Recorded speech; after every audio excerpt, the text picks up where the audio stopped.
प्रभु राम देव भगवान अल्लाह खुदा ईश आदि नाम एक ही शक्ति के हैं। वो कैसा है, कहां है, कैसे मिलता है, किसने देखा है? ये प्रश्नवाचक चिन्ह पूर्ण रूप से हटाने के लिए अवश्य सुनिए जगत गुरु तत्वदर्शी संत रामपाल जी महाराज के अमृत वचन, सर्व पवित्र धर्मों के पवित्र शास्त्रों के आधार पर।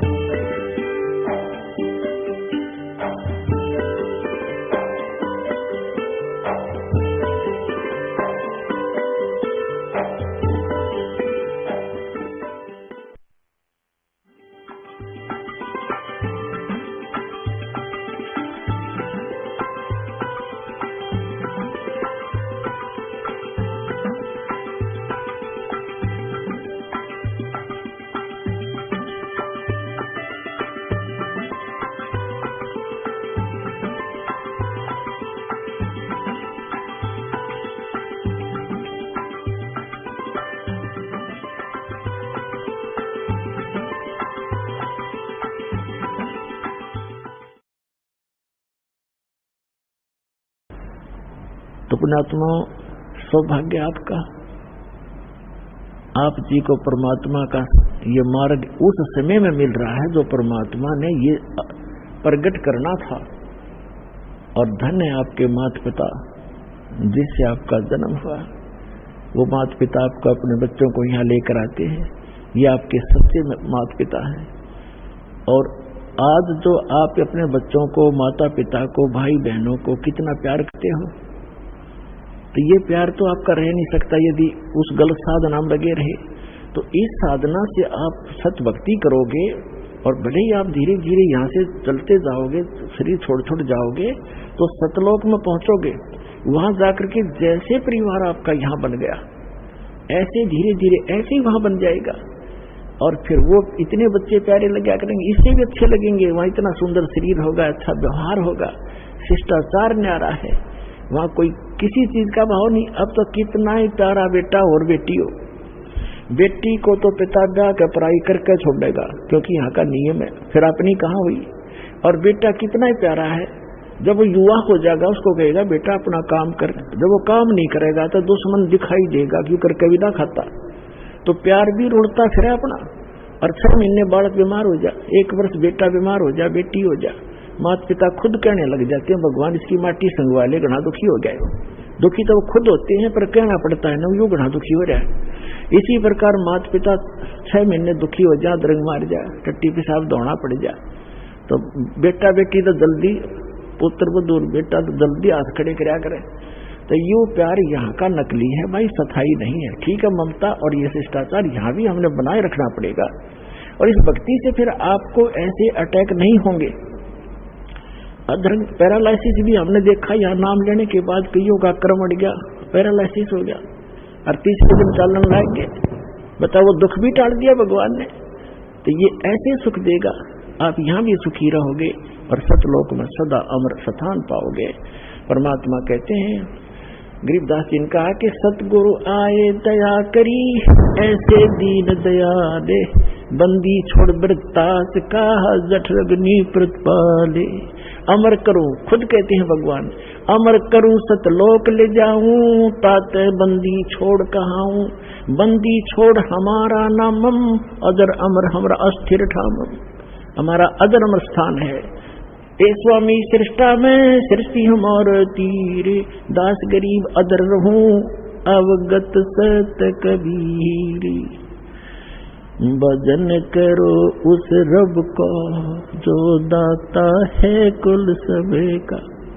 उस परमात्मा की भक्ति करो पुण्यात्माओं, और समझा है तो सिर धर पाओ, गौर नहीं रे ऐसा दाव। बोलो सतगुरुदेव।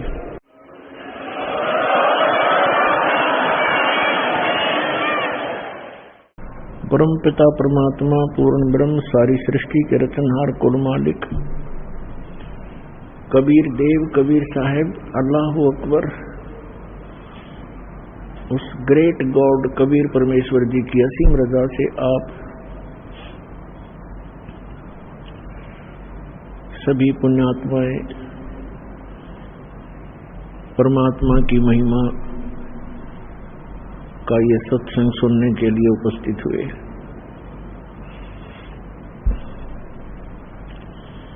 आप बहुत ही विशेष आत्माएं हैं, विशेष प्रिय परमात्मा के बच्चे हो, जो आपको ये ज्ञान अच्छा लग रहा है और आपकी श्रद्धा भगवान में दिन प्रतिदिन बढ़ती ही जा रही है। अन्यथा ये पूरा मानव समाज नास्तिक होने के कागार पर खड़ा था। भक्ति करने वालों की कमी नहीं, श्रद्धालुओं की कमी नहीं, श्रोता बहुत गिने और संतों की भी कोई कमी नहीं, साधु संत बहुत बहुत गिने। और फिर भी कोई बुराई समाज से घट नहीं रही, कोई भी आध्यात्मिक लाभ किसी भी भक्त को प्राप्त नहीं हो रहा। किसी को कुछ प्राप्त हो रहा है तो उसके अपने संस्कार से ही हो रहा है। जो बिल्कुल भी भक्ति ना करते वो उनको भी हो रहा होता है, क्योंकि जो पूर्व जन्म के शुभ संस्कार या अशुभ संस्कार वो प्रत्येक प्राणी को प्राप्त होते ही रहते हैं। अब परमात्मा ने रजा करी है, अब वो समय है जो सब जगह भक्ति करने वाले भी महादुखी हैं और जो भक्ति नहीं करते वो तो अपने आप ही दुखी हैं। हाहाकार मचा है। एक पैसा ही सर्वस्व हो गया, माया ही सबको मीठी लगती है। इसका कारण क्या है? हमें अध्यात्म ज्ञान नहीं रहा। हम देखा देखी और लोक वेद के आधार से गलतियों पर गलती करके अपने कर्म बिगाड़ रहे हैं। तो परमात्मा दया करते हैं, स्वयं आते हैं अपनी प्यारी आत्माओं को ये यथार्थ ज्ञान प्रदान करने के लिए। ये समागम जो सत्संग चल रहा है ये उसी उपलक्ष्य में है कि वो परमात्मा हमारे पिता, हमारे हमदर्द, सर्व पाप नाशक, सर्व सुखकारी, मंगलकारी, पाप हरण करने वाले हमारे जनक, हमारे पिता, ये परमात्मा हैं। इसलिए ये हमारे को सद्मार्ग दर्शन करने के लिए आते हैं। और काल भगवान जिसके लोक में हम रह रहे हैं, इसका पूरा प्रयत्न होता है कि ये सभी प्राणी परमात्मा से परिचित न होकर के दंत कथा लोकवेद सुनते रहें, भक्ति करें या तो करें नहीं, विकार खूब करते रहें, और करें तो शास्त्र विधि त्याग का मनमाना आचरण करें, जिससे उनको कोई लाभ होना नहीं। और कुछ दिनों में उनकी आस्था भगवान से अपने आप हट जाती है। जैसे बहुत से ऐसे प्रमाण यहाँ आ रहे हैं, बहुत से उदाहरण हैं कि जो पहले अन्य संतों के पास उपदेशी थे, वहां कोई 30 वर्ष, कोई 20 वर्ष, कोई 40 वर्ष अपनी साधना समय व्यतीत करके और सर्वस्व लुटा करके, घर में भी बहुत हानि उठा करके, जन हानि भी उठा करके अब यहाँ आ रहे हैं। अब यदि उनको ये मार्ग ना मिलता और यहाँ उनको कुछ लाभ ना मिलता तो वो नास्तिक हो जाते पक्के। और काल यही चाहता है कि ये ऐसी भक्ति करें जिससे इनको कोई अध्यात्म ज्ञान, आध्यात्मिक लाभ ना हो, यानी परमात्मा की तरफ से कोई लाभ इनको महसूस ना हो, और ये कुछ दिनों में भक्ति साधना त्याग दे और मेरे जाल में फंसे ही रहे। और वो परमात्मा दयालु आते हैं, उनकी उस परमात्मा का प्रयत्न होता है कि मेरी आत्माओं में परमात्मा की चाह, उसकी कसक और उसके गुण समाये रहे। और वो कब तक? इस बीचली पीढ़ी तक, जो सन 1997 में 5505 वर्ष कलयुग बीत चुका है। यहां तक परमात्मा ने आपको ये भक्ति की आस्था बनाकर भगवान में आपकी आस्था बनाए रखकर इस समय तक लाना था। इसलिए वो परमात्मा चारों युगों में आते हैं। क्या बताते हैं?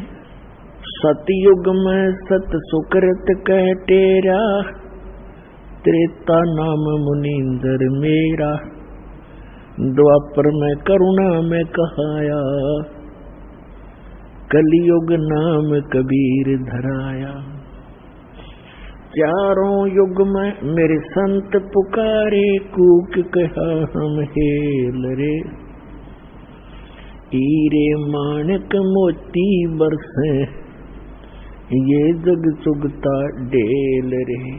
परमात्मा कबीर साहब जो सत्य पुरुष हैं, सारी सृष्टि के रतनहार हैं, ये वही परमात्मा हैं जो बनारस नगरी में, काशी शहर में सन 1398 संवत 1455 ज्येष्ठ सुदी पूर्णमासी को सुबह ब्रह्म मुहूर्त में सतलोक से चलकर आए थे और लहर तारा नामक सरोवर में कमल के फूल के ऊपर आकर नवजात शिशु का रूप धारण करके विराजमान हुए थे। वहां से नीरू नीमा नाम के जो दुल्हा दंपति थे, पति पत्नी थे, वो निसंतान थे और उनको उठाकर घर ले गए। परमात्मा की परवरिश की लीला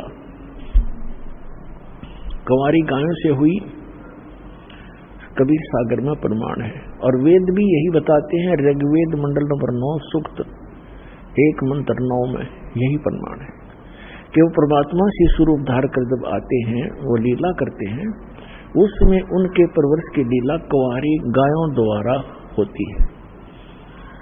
तो ये परमात्मा वही है जो सारी सृष्टि के रचनहार हैं, जिसका सदग्रंथ गुणगान करते हैं।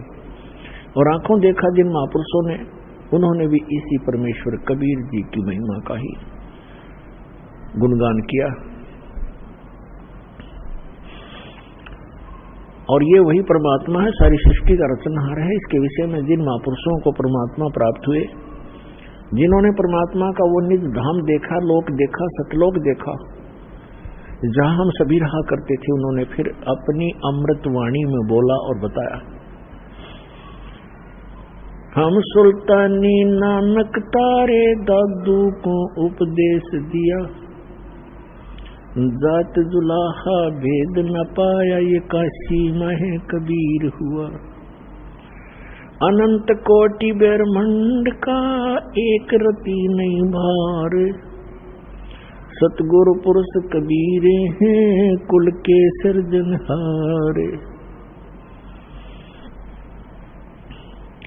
सतयुग में सत सुकृत कह तेरा, त्रेता नाम मुनींद्र मेरा।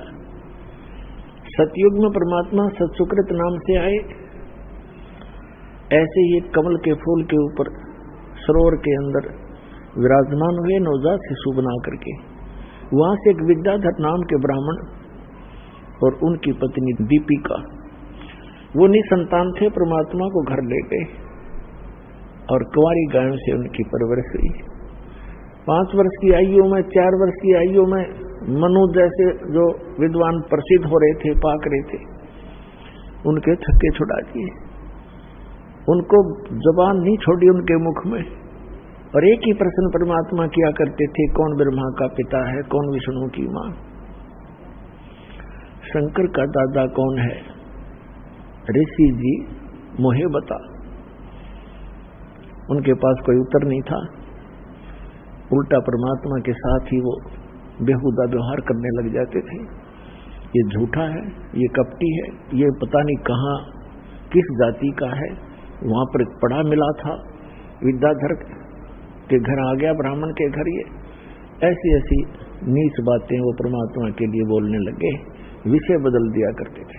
इसी प्रकार परमात्मा त्रेता युग में मुनिंदर नाम से प्रसिद्ध हुए।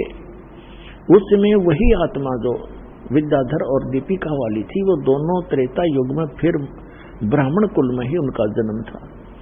दोनों का संयोग होया। उनके नाम थे वेदविज ब्राह्मण पंडित और सूर्या नाम की उसकी पत्नी जो दीपिका थी, वो सूर्य नाम से जन्मी, पुनर्जन्म हुआ। ऐसे ही वो निसंतान थे। परमात्मा फिर उनको ऐसे ही सरोवर के ऊपर कमल के फूल पर सुबह सुबह मिले, वो उठा करके घर ले गए। उस समय परमात्मा ने उन ऋषि महर्षियों को सबको निरुत्तर कर दिया।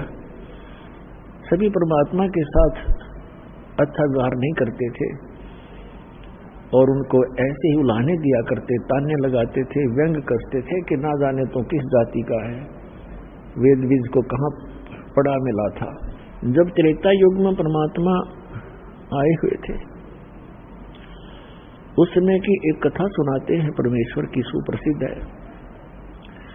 हम एक भक्त ने प्रश्न किया था, जब दास गांव में घर घर में सत्संग करने जाता था, उसने सत्संग सुनने से पहले कहा, जी मैं रामायण को बहुत अच्छी तरह पढ़ता हूँ और गहनता से उसका अध्ययन करता हूँ।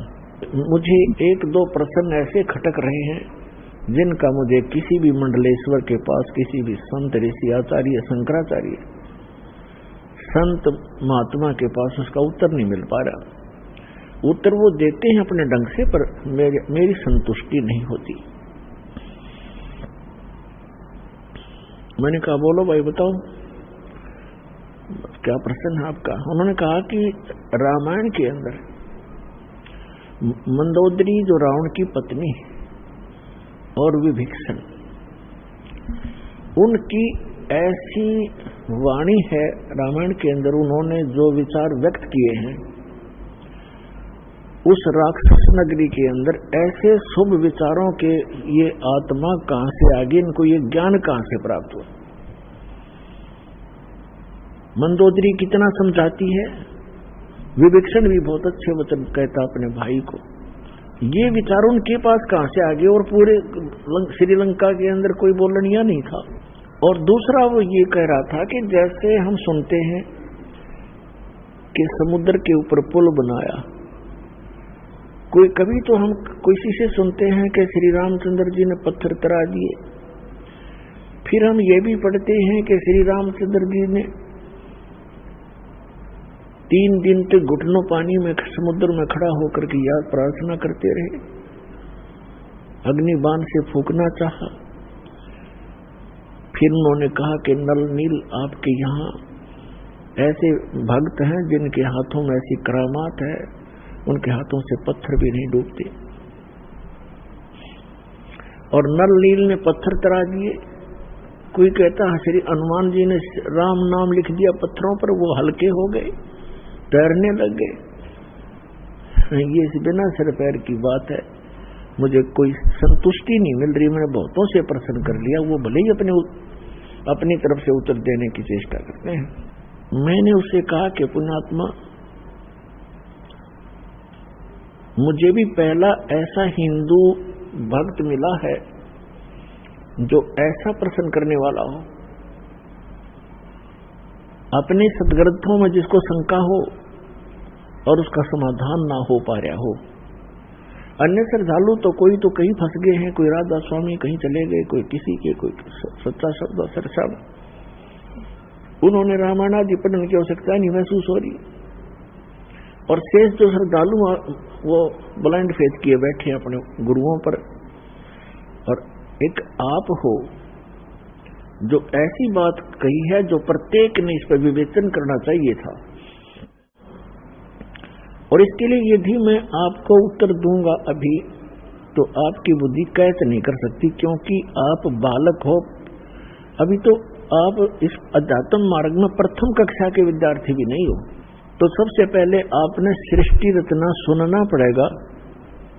अब रात्रि में मैं सत्संग करूंगा, आप सत्संग सुनना,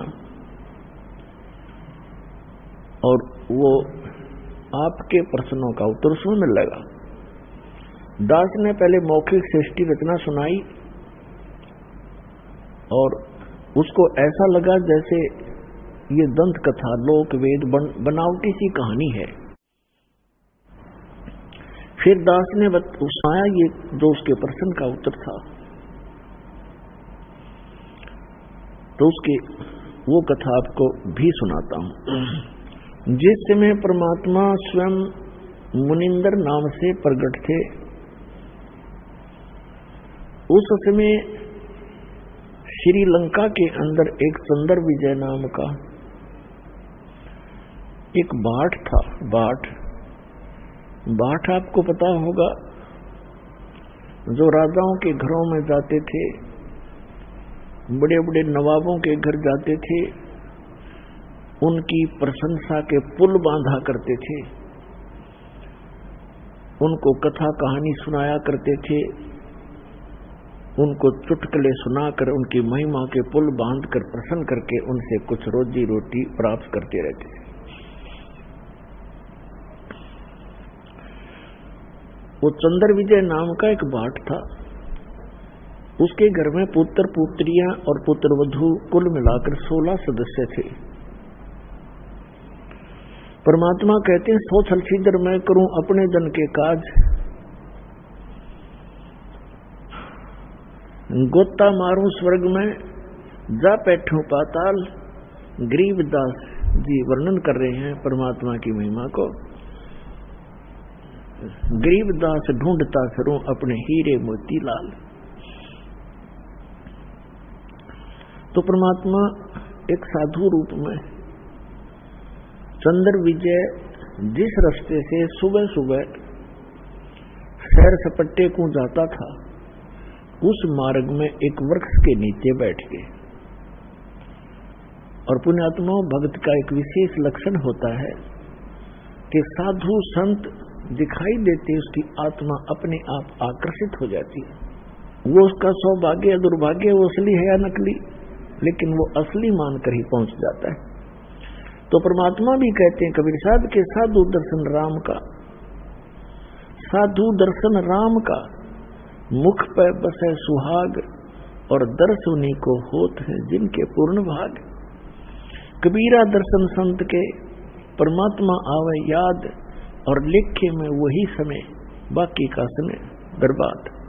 अब जो ही चंद्र विजय अपने निर्धारित समय पर सुबह सुबह बाहर निकला, घूमने के लिए गया, फ्रेश होने के लिए गया। जाते समय देखा कि साधु बैठा है अपना। वापस आते समय उन्होंने चरणों में प्रणाम किया और कहा, महात्मा जी दास का यह मकान है, छोटा सा झोंपड़ा है, दर्शन दो भगवान, कुछ आहार करो, हमारा भी उद्धार करो। परमात्मा तो गए उसी विषय में थे। परमात्मा ने कहा कि भाई मैं ऐसा वैसा संत नहीं हूं, मेरे कुछ नियम हैं, मर्यादाएं हैं, उनको यदि तू पालन करेगा तो मैं चल सकता हूं तेरे घर पे। करबद्ध होकर के चंद्र विजय भाट ने कहा कि हुक्म करो परवरदिगार, क्या नियम है, क्या आदेश है आपका? संभव कोशिश करूंगा, जितना भी संभव मेरे से हो सकेगा। परमात्मा ने कहा कि जो मेरा भक्त हो जाता है, उपदेश दीक्षा ले लेता है, मेरा शिष्य बनता है, मैं उसी के घर जाता हूं, ऐसे वैसे व्यक्ति के, अनुपदेशी के घर में आहार नहीं करता। तो चंद्र विजय ने कहा कि भगवान मैं तो शिष्य गुरु बना चुका हूं एक ऋषि को, और उसी ऋषि को गुरु बना रखा है, और बहुत से हमारे साथियों ने। तो परमात्मा ने कहा, आपके गुरुजी ने किस भगवान की भक्ति बताई है?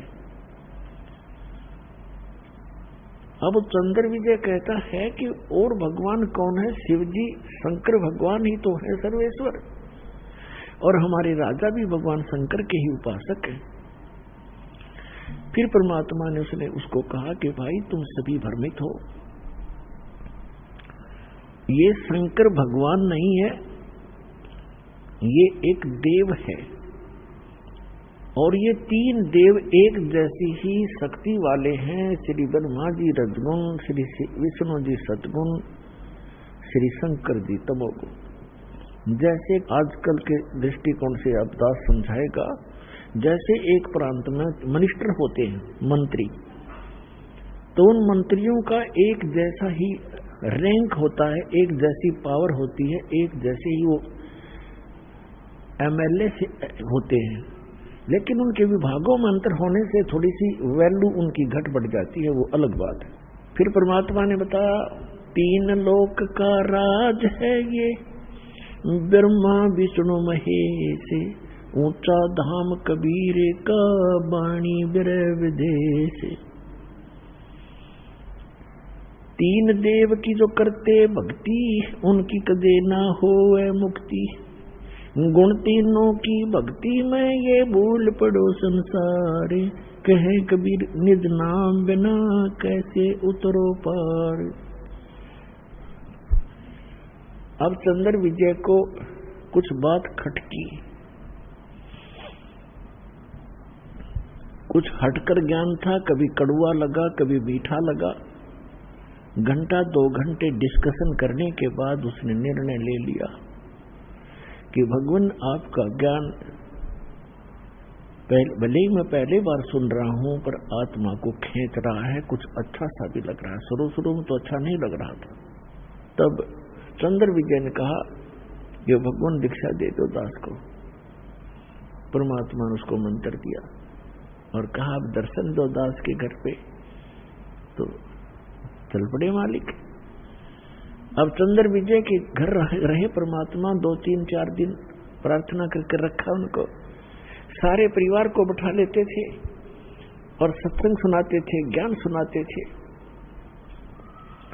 तो प्रथम बार तो केवल चंद्र विजय ने ही दीक्षा ली, बाकी सदस्यों ने नहीं दीक्षा ली, क्योंकि पहले बड़े श्रद्धालु व्यक्ति थे। दीक्षा ग्रहण बेशक ना की, लेकिन ज्ञान सुनते रहे। परमात्मा चले गए, वो फिर कुछ दिनों के बाद फिर आए। उस समय तक चंद्र विजय ने सारे परिवार को तैयार कर दिया दीक्षा दिवाने के लिए। परमात्मा आए, पीछे उन्होंने सब ज्ञान पर डिस्कस किया और सबने स्वीकार किया कि बात सारी सत्य है और समर्थ है ये संत, इनके दर्शन से ही आत्मा प्रसन्न होती है। जिन मिलते सुख उपजय, मिटे कोटि उपाद, भवन चतुर्दश ढूंढियो वो परम स्नेही साध। अब तो परमात्मा आए थे खुद, उन सब ने दीक्षा ले ली। पूरे चंद्र विजय भाट के 16 के 16 सदस्य दीक्षित हो गए। अपने आत्माओं देखना मालिक की कैसी रजा होती है। अब पहले चंद्र विजय की पत्नी करमवती प्रतिदिन मंदोदरी के पास जाती थी, 1-2 घंटा उसका मनोरंजन करवाया करती थी। और क्या सुनाया करती थी? ऐसे ही घटिया सतर के चुटकुले, बेहुदी बातें जो आम समाज में कहीं भी नहीं जाती। इस तरह की घटिया प्रकार के चुटकुले ऐसे ही जैसे बतलाया करती हैं वो दोनों जनी, और मंदोदरी को हंसाया करती थी, खुश करती थी। जब उस करमवती को ये ज्ञान हुआ, फिर वो जाकर के मंदोदरी जी को, Mandodari wife of Ravan, king of Lanka, उसको समझाने लगी, ये ज्ञान सुनाने लगी। इस ज्ञान को सुनकर मंदोदरी की आत्मा ऐसे खिंचने लगी और एक दिन ये बोली कि करमवती, तेरे अंदर तो सारा डंगा भरा था, ये बात तू लाई कहां से? इतने सुंदर वचन आत्मा को खींच रहे हैं, तो ये ज्ञान कहां से लाई? तेरे सत्र का ज्ञान नहीं है ये। और ना आज तक हमने किसी कथा, किसी महाभारत में देखा न आज तक हमने किसी सदग्रंथ में देखा नहीं, और किसी पुराण में पढ़ा नहीं, किसी ऋषि ने सुनाया नहीं। यूं बता, ये कथा तेने ये ज्ञान सुना कहां से? कर्मवती ने बताया कि हमारे घर पे हमारे गुरु जी आते हैं, उन्होंने ये ज्ञान सुनाया मंदोदरी। अब मंदोदरी ने कहा कि अब के तेरे गुरुजी आए तो मेरे घर बुला के लाना। अब परमात्मा फिर जाना ही था अपने पेड़ पौधों को संभालने के लिए। तो परमात्मा गए तो मंदोदरी, उसने कर्मवती ने कहा, कर्मवती ने अपने गुरुदेव से कहा कि गुरुवर, हमारे राजा की रानी को मैंने आपका ज्ञान सुनाया, वो बड़ी प्रभावित हुई और वो आपका दर्शन करना चाहती है। उसने कहा है कि आप एक बार अपने गुरु जी को बुला लाओ। परमात्मा कहने लगे, बेटा, रावण जो है बहुत अहंकारी व्यक्ति है, और वहां यदि मैं जाऊंगा और वो इंसल्ट कर देगा और उधर से अपनी पत्नी को कहेगा तू क्यों बुला तूने ऐसे गैर पुरुष को, तो बेटा उसके जी में भी समस्या हो जाएगी, और यदि उसको आवश्यकता है तो यहां आ जाएगी। अब कर्मवती के सामने धर्म संकट और राज संकट दोनों खड़े हो गए। धर्म संकट तो ये हो गया कि गुरुजी ने कह दिया, मैं दोबारा कहूं कैसे, और राज संकट ये खड़ा हो गया कि मंदोदरी मेरी महारानी है और उसको यूं कैसे कहूं कि ये जवाब मिल गया। फिर भी परमात्मा ने हिम्मत दी, वो जाकर कहने लगी कि मंदोदरी, हमारे गुरुजी आए हैं और मेरी अर्ज है महारानी कि संतों को बुलाना नहीं चाहिए, साधु संतों का स्वयं जाकर दर्शन करना चाहिए, और यदि मैं प्रार्थना करूंगी ज्यादा और वो आ भी गए और उन्होंने आप पर रजा बख्शी नहीं तो बात नहीं बनेगी। उन्होंने, हमारे गुरुदेव जी ने आपके घराने से मना कर दिया और ये कहा है कि यदि उसको गर्ज है तो मेरे पास आ जाएगी। तो मंदोदरी कहने लगी, बहन मैं चलूंगी, मैं खुद चलूंगी, मुझे गर्ज है भगवान की। वो उस अपने नौकरानी के घर आगी रानी परमात्मा के चरणों में मत्था टेक दिया और ज्ञान ग्रहण किया, दीक्षा प्राप्त की, क्योंकि कर्मवती ज्ञान से पहले काफी परिचित हो चुकी थी और उसने मंदोदरी को बहुत कुछ ज्ञान सुना दिया था। मंदोदरी परमेश्वर मुनिंदर जी की शिष्या बन गई। फिर वो अपने पति रावण से ये कथा ज्ञान सुनाने लगी।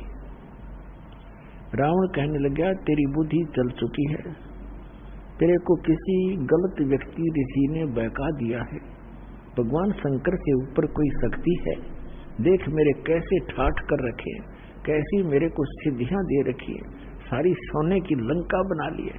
ए मूर्ख औरत, तू अब भी नहीं समझ पाई, किसके चक्कर में फंस गई। मंदोदरी कहने लगी, रावण तू मेरा पति है और मेरा कर्तव्य है तेरे को समझाने का और कहने का, आपका भी फर्ज है मुझे शिक्षा देने का, लेकिन जो ज्ञान मेरे समझ में आया है ये ज्ञान उत्तम है और अपने जो शंकर भगवान है ये समर्थ शक्ति नहीं है, ये केवल वर्क दंड दे सकते हैं जो आपका किया कर्म आपको मिल रहा है अपने तपस्याएं की, क्योंकि वो ज्ञान से परिचित थी, जिस कारण से आपको सिद्धियां भी मिल गई है, लेकिन ये अस्थायी है, एक दिन आपकी भी मृत्यु होगी और शंकर भगवान की भी मृत्यु होगी। रावण कहने लगा, आज के बाद मेरे से जिक्र भी मत कर देना, क्योंकि उसने तो राज चाहिए था, राज उसको प्राप्त था, बस फाइनल, उसने ज्ञान इतना था उसको, ऐसे गुरु मिले हुए थे। एक दिन उसने अपने देवर विभीषण के सामने ये जिक्र किया कि है तो ये भी उसका भाई, लेकिन मेरा कर्तव्य है समझाने का, मानो चाहे मत मानो। तो विभीषण को जब ये ज्ञान सुनाया तो कहने लगा, मंदोदरी आप ये ज्ञान कहां से लाए, और यदि मेरे भाई ने सुन लिया तो तेरे को ज्यादा पिटाई कर देगा तेरी। मंदोदरी कहने लगी, मैंने तेरे भाई से बता दिया, सारा कुछ सुनाने की चेष्टा की, पर वो मान्या करती नहीं। पिटाई तो नहीं की, लेकिन वचन ऐसे कह दिए कि आगे से मेरे सामने जिक्र भी नहीं करेगी। तो विभीषण कहने लगा कि आपको कहां से ज्ञान प्राप्त हुआ कि मैंने गुरु बना लिए। एक महापुरुष आते हैं चंद्र विजय भाट के घर पे, मैं वहां दीक्षा लेकर आई हूं। विभीषण कहने लगा, इतना उत्तम ज्ञान और आपने मुझे पीछे क्यों छोड़ दिया, मुझे भी दीक्षा दिला दो। तो विभीषण ने भी परमेश्वर मनिंदर जी से दीक्षा ग्रहण की। अपने आत्माओं को सुनने के उपरांत श्री रामचंद्र जी वनवास काट रहे थे और साथ में उनकी पत्नी धर्मपत्नी सीता जी और उनके छोटे भाई भी साथ थे। तो रावण ने सीता का अपहरण कर लिया, अपने नौलखे बाग में उसको बंदी बना दिया, कैद कर लिया और उसको तरह तरह की यातनाएं दी और अपनी पत्नी बनाने की भी कुचेष्टा की, लेकिन वो सती परमात्मा की शक्ति कुछ उसके साथ थी। रावण सफल नहीं हुआ। रावण को कुछ ऐसा श्राप लगा हुआ था जिस कारण से उसका धर्म पतिव्रता का बचा रहा। फिर भी उसकी कुचेष्टा जारी रही। मंदोदरी को भी पता था इस बात का। मंदोदरी भी समझाया करती थी कि आप ऐसी गलती मत करो। महापुरुष का परमात्मा ने, परमेश्वर ने, कबीर परमेश्वर से मंदोदरी ने प्रार्थना की कि हे गुरुवर, मेरे पति किसी औरत को उठा लाए और पता नहीं वो कौन है, वो बहुत ही सुंदर है और मेरे पति की नीयत खराब है और पुण्यात्मा एक औरत कभी पसंद नहीं करती उसका पति कोई गलती करे। इस कारण से उन्होंने परमात्मा से प्रार्थना की। परमेश्वर ने कहा, बेटा ये आम औरत नहीं है और रावण इसमें अपनी कुचेष्टा में सफल नहीं हो पाएगा, तो चिंता ना कर। फिर भी मैं बताता हूं बेटा, उसको कह दे तेरे पति को कि इस देवी को लौटा दे, इसी में इसकी खैर है। ये आम औरत नहीं है, ये लक्ष्मी अवतार है और श्री विष्णु श्री राम रूप में अपने कर्माधार से यहाँ वनवास प्राप्त किए हुए थे। राजा दशरथ के घर उनका जन्म है और वो दोनों भाई जंगल के अंदर भटक रहे हैं, इसकी खोज कर रहे हैं और वो यहाँ तक पहुंचे भी एक दिन, सेना भी लेकर आएंगे, युद्ध भी होगा, या तो इसको सहर्ष अब लौटाकर अपनी अक्षमा याचना कर ले तो इसकी जान बच सकती है, तेरा सुहाग रह सकता है। अब मंदोदरी जी अपने गुरुदेव के एक एक वचन को फाइनल मानती थी कि जो ये कहते सारी सत्य है, क्योंकि वो तो भगवान भी थे। रावण को जाके मंदोदरी ने कहा कि आप इस देवी को लौटा दो, ये आम औरत नहीं है, ये भगवान विष्णु की पत्नी समझो, लक्ष्मी जी आई हुई है और श्री विष्णु जी ही श्री रामचंद्र रूप में जो इनके पति हैं वो जंगल में घूम रहे हैं, इसकी खोज कर रहे हैं। आप इसको लौटा दो और अक्षमा याचना कर लो। रावण ये बात सुनकर ऐसा क्रोधित हो गया, कहने लगा, मूर्ख औरत, तेरा दिमाग खराब है।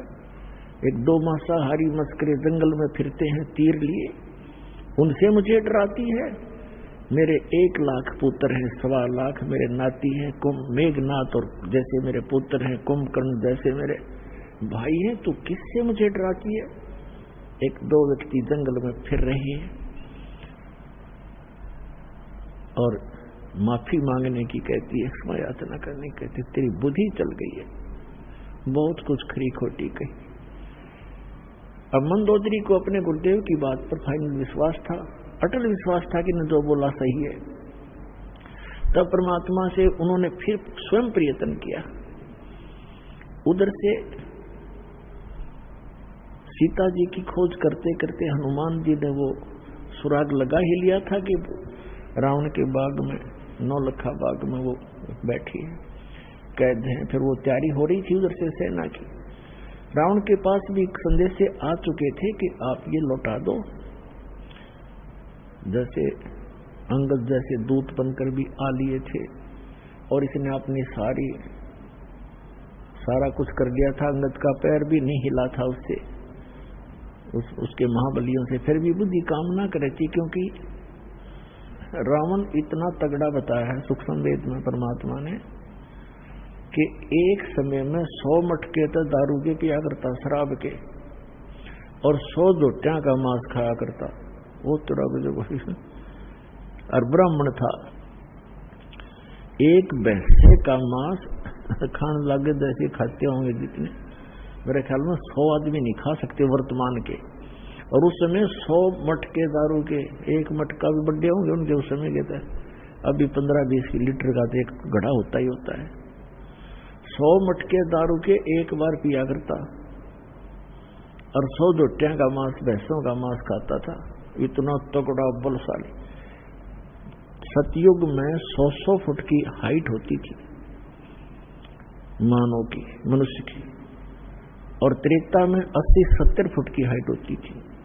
ये सैड का बिचला शरा 45 फुट है, हिसाब लगा लो कितना ऊंचा दिखा आपने।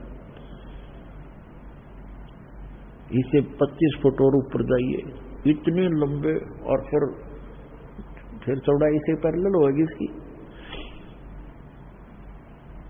तो बुद्धि भ्रष्टता खा पी कर, दारू शराब पी कर, खा कर मांस, राक्षस जैसी बुद्धि होगी, और सच्चाई पर विचार करना बंद कर दिया। तो उसकी पत्नी ने देखा, परमात्मा ने बताया है कि तेरा सुहाग उजड़ेगा या तो इसे न मना ले। तब एक दिन मंदोदरी ने भगवान से कहा, गुरुदेव आप कृपा करो, एक बार आप समझा दो मेरे पति देव को, और यदि वो आपकी बात नहीं मानेगा तो मैं उसे मराए मान लूंगी। आज से ही मैं अपने आप को विधवा समझ लूंगी अगर आपकी बात नहीं मानी उसने। आप नहीं जाओगे दाता तो मेरी आत्मा में तरस बनी रहेगी कि शायद गुरु जी कह देते तो मान जाते। अब उस समय, जिस समय ये उसको पता लग गया था रावण को कि सेना बाहर भी इकट्ठी हो रही है और कभी भी आपके साथ कोई घटना घट सकती है, इसलिए वो गुप्त मीटिंग कर रहा था सभी अपने मंत्री महामंत्रियों के साथ, और सभी अपने पुत्र सभी रिश्तेदारों को इकट्ठा कर रखा था। गुप्त मीटिंग चल रही थी। परमात्मा वहां पहुंच गए एक साधु रूप में, और वहां गेट के ऊपर खड़ा था गेट कीपर पहरेदार। उससे जाकर कहा कि भाई मुझे राजा रावण से मिलना है, मेरा संदेशा भिजवा दो, मैं उससे मिलना चाहता हूं। पहरेदार ने कहा कि महाराज ये रावण इतना खतरनाक आदमी है, इतना क्रोधी है, इसने आदेश दे रखा है कि अंदर का संदेश तो बाहर जा सकता है, बाहर का संदेश इस दौरान मेरे पास लेकर आने की आवश्यकता नहीं, तेरा सर कलम कर दूंगा, कत्ल कर दूंगा। तो महाराज मैं विवश हूं।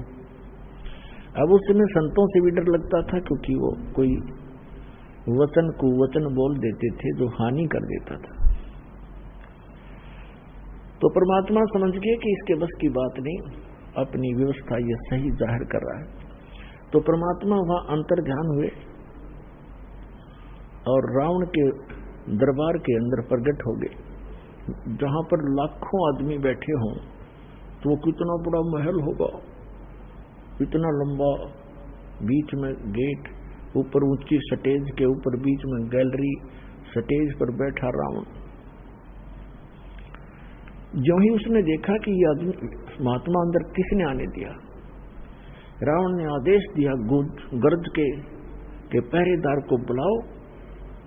उसने कैसे इसको अंदर आने दिया, आज हम गुप्त मीटिंग कर रहे हैं। तब तक परमात्मा निकट आ गए और कहा, जी आपके पहरेदार का दोष नहीं, आपके गेट कीपर ने कति मना कर दिया था, और यहां तक कहा था कि अंदर का संदेश बाहर आ सकता है, बाहर का संदेश मैं अंदर नहीं जाने दूंगा, और आपको तो जाने ही नहीं दूंगा। तो रावण ने पूछा कि तू आया कैसे, फिर जबरदस्ती आया कि नहीं? उसको पता ही नहीं मैं कैसे आया।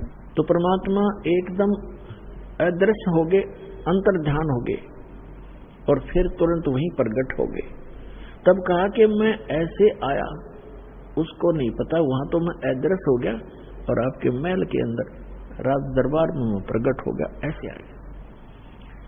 तो रावण ने कहा कि बोल क्या काम आया तू, फिर तेरी खबर लूंगा, तू अंदर आ कैसे गया। परमात्मा ने कहा कि रावण, जिस देवी को तू उठाकर लाया है उसको वापस लौटा दे, तेरी इसी में खैर है, और अपनी अक्षमा याचना कर ले, तेरा कुल बच जाएगा, तेरी जान बच जाएगी।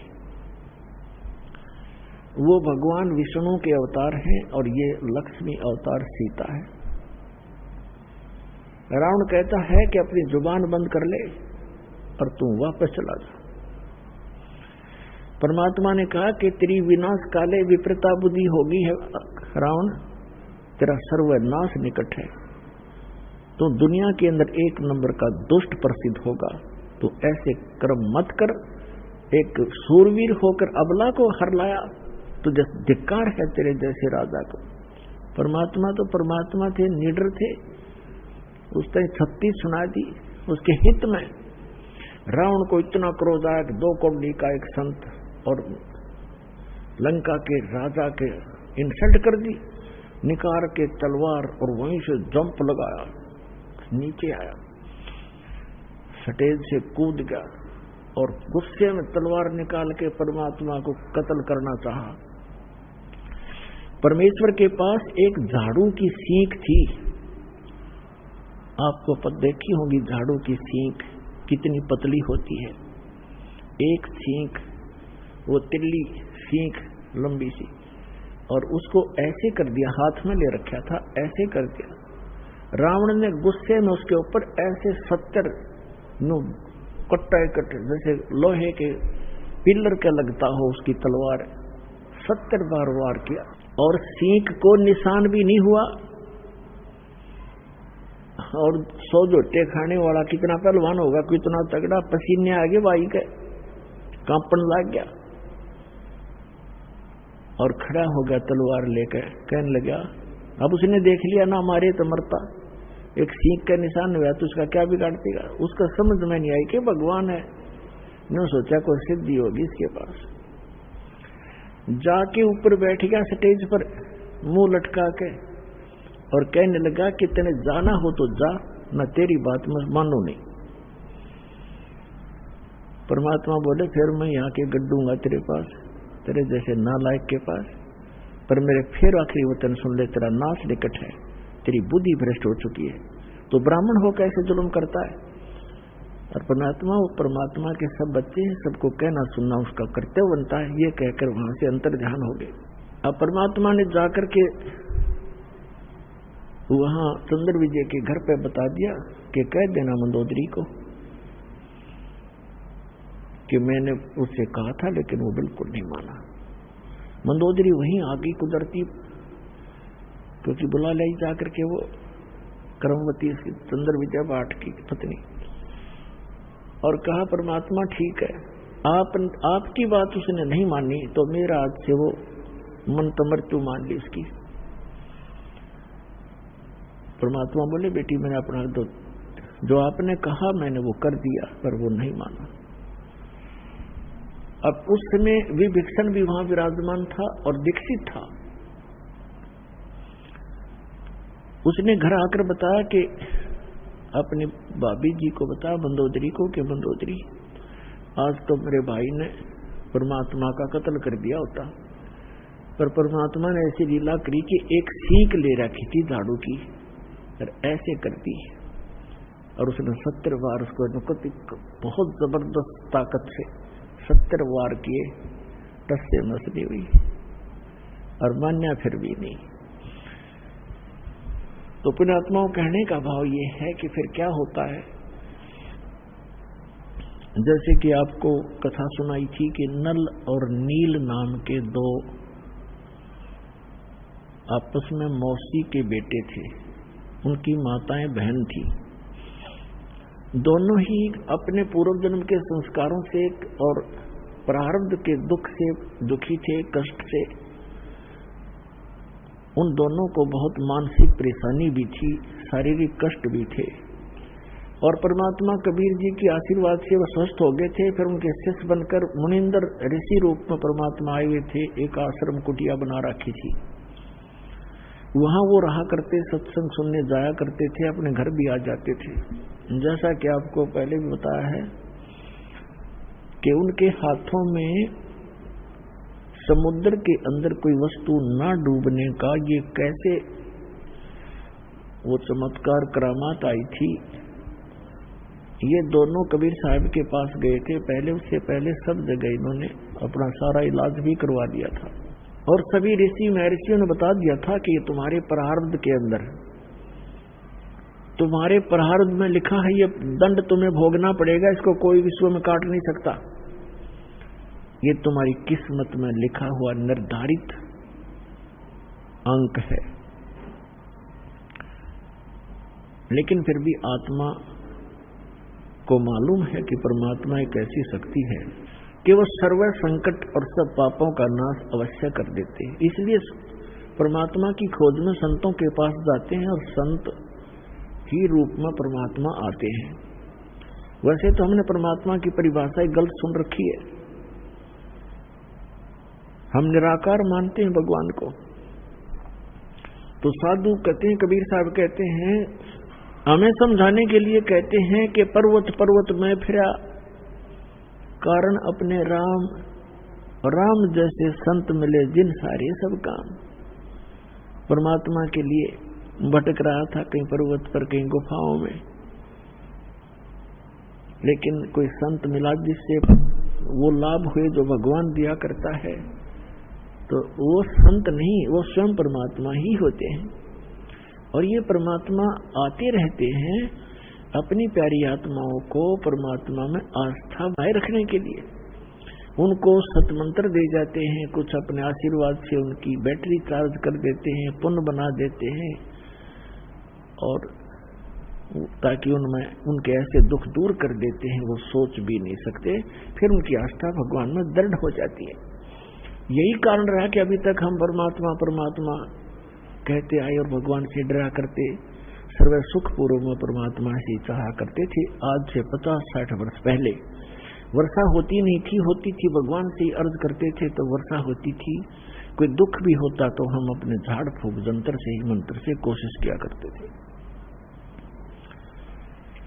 इसलिए भगवान आते थे और ये दुख सभी प्रकार के परमात्मा दुख दूर कर सकता है, कर ही देता है।